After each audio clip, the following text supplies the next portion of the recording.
No way. That's great. We landed on the moon! Or did we?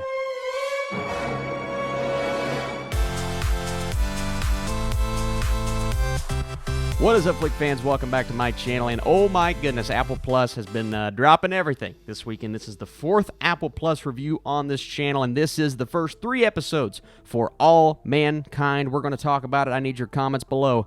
Let's do this. So for All Mankind, this series explores what would have happened if the global space race had never ended. Now, like I said, only 3 episodes we're talking about today. I'm not going to give it a score just yet. I need to see the entire season, need to see how this shakes out, plays out, making sure it keeps its level of quality. And that's what I'll say starting this review out. I do think this is a quality show. I enjoy this concept. What if America did not land on the moon first? It's going to take a lot of people aback. I said this about Dickinson. I'm going to say it again. This is not historically accurate. Some may find this offensive. I say that because I've already read some reviews of people that said, well, this is not fair to Neil Armstrong, to Buzz Aldrin, to those who actually did this and accomplished this in the first place. Here's what I say to that. It's just a work of fiction, man. It's a spin on a story. We've seen shows like this. We've seen movies like this. It's kind of what Dickinson is, just in a completely different direction. This takes itself way more seriously. What if the Soviets landed on the moon before the Americans did in 1969? And this was the beginning of an alternate history. And that's what plays out. That's what shakes out through these next couple of episodes. The first episode is devoted entirely to that. But then you have things involving President Nixon sending a new team into space, and a lot of these plot points start revealing themselves, and you understand where they're going for the rest of the season. I find that fascinating. I find this concept really cool. Now, is there an injection of wokeness into this show? A little bit. You can tell there are some things, some themes in there, as long as it's not heavy-handed, which I don't think it is. I think some other shows on Apple Plus are a bit more heavy-handed than this one was. And I get it. Trust me. I saw it in my first 2 reviews for Apple Plus. A lot of people are not going to like the injection of themes into these shows. But that's just something we have to deal with now. They're going to do it. It's according on how much they play it up, how often they do it, and if it takes away from the show. But I don't actually think it did, especially in that first episode when they're building up this intensity and you're just realizing or coming to realize what the heck is actually going on. Oh my goodness.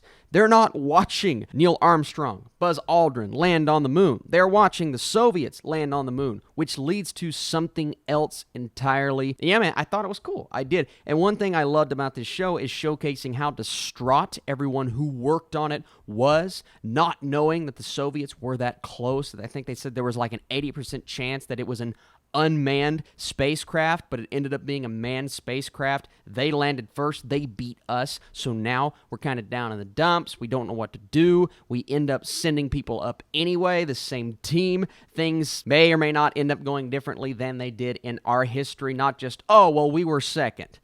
There are some things that happen that get very entertaining. I don't want to spoil any major plot points for you, but it really showcases, well, one, really good filmmaking. Now, I did have a few issues with some of the transitions from scene to scene. I feel like at points they're actually kind of cutting off the dialogue and moving into another scene. I don't know who's to blame for that necessarily, but the look of the show is really cool. I think the visual effects are great. Showcasing the actual moon landing scene for whoever lands on the moon is really cool. And then we get into episode 3. And episode 3 is called Nixon's Women. And some are going to see that and they're going to go, but just, I encourage you, give it a chance to see how it plays out, because even though I'm with you, I'm like, oh, they're trying to do the thing. But no, they're really not. I do think this storyline was interesting, and it progresses naturally on the alternate side of history, bringing in the technical elements like I just mentioned that are really good. I think the score is another thing that is cool. Joel Kinnaman is in this show.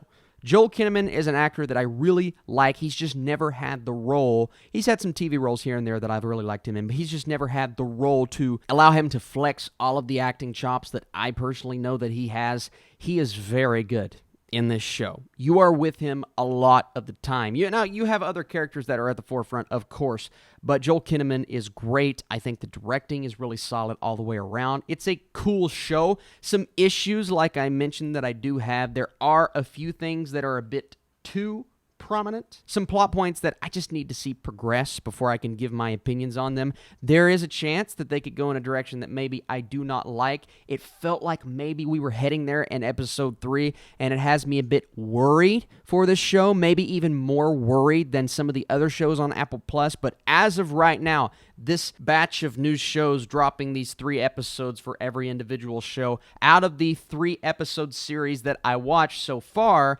I do believe this is my favorite over the morning show, even though I'm probably more fearful for this than the other 2. But I still say it's a recommendation on, not Netflix, I was about to say Netflix, on Apple Plus if you guys want to give it a chance. I've been mentioning this in all my videos. There is a 7-day free trial. You can do that. Check it out. Give this one all 3 episodes. That's what I'm going to say, because it does take its time. But once it starts to get super interesting, I think a lot of people are going to get on board. I do think some will be turned off by certain elements of the show, but that's okay, man. That's what the streaming platform is all about, dropping different shows to see what appeals to you, or you just don't have to get it. I won't lie to you. There are some bugs with Apple Plus that I'm trying to work through, and they get really frustrating. It's a brand new platform. I understand that, but you need to fix it. Regardless, thank you guys so much for watching this video. Those were the 4 shows that I'm talking about on Apple Plus. If you guys would like to see me talk about anything else, let me know. If you want to see my other reviews, they're on this channel right now for C, The Morning Show, and Dickinson. You guys are truly the best. You make all of this binging worth it. I love y'all. If you enjoyed this video, hit that thumbs up button. It helps out this channel. I'll see you soon.